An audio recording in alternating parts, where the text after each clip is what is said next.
So ಮಣ್ಣಿನ ಗಣಪತಿನ ಮನೆಯಲ್ಲಿ ಇಡಬಾರ್ದು, ಹಬ್ಬ ಏನಿರುತ್ತೆ ಆ ಟೈಮಲ್ಲೇ ಮುಳುಗಿಸ್ಬಿಡ್ಬೇಕು ಅಂತ ಹೇಳ್ತಾರೆ.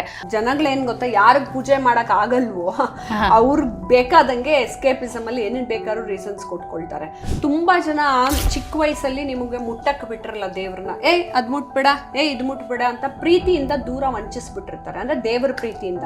ಆಮೇಲೆ ಅವ್ರನ್ನೆಲ್ಲದನ್ನು ಮುಟ್ಟಿಸ್ಬೇಕು. ಅವಾಗ ಅವರು ಅದ್ರ ಜೊತೆನೇ ಬೆಳೆದು ಬೆಳೆದು ಬೆಳೆದು ಬೆಳೆದು ದೇವ್ರ ಮೇಲೆ ಭಕ್ತಿ ಬೆಳೀತಾ ಹೋಗುತ್ತೆ.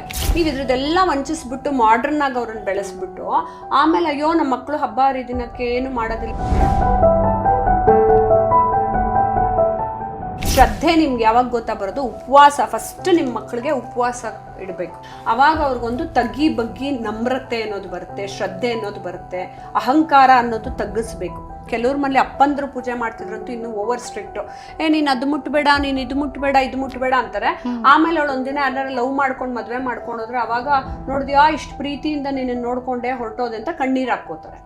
ಫಸ್ಟ್ ನೀವು ದೇವ್ರ ಜೊತೆ ಎಮೋಷನಲ್ ಬಾಂಡೇಜ್ ಬೆಳೆಸ್ದಿದ್ರೆ ದೇವ್ರಿಗೆ ಬೆಲೆ ಕೊಡದೇ ಇರೋ ಮಕ್ಕಳು ನಿಮಗೂ ಕೊಡುವುದಿಲ್ಲ.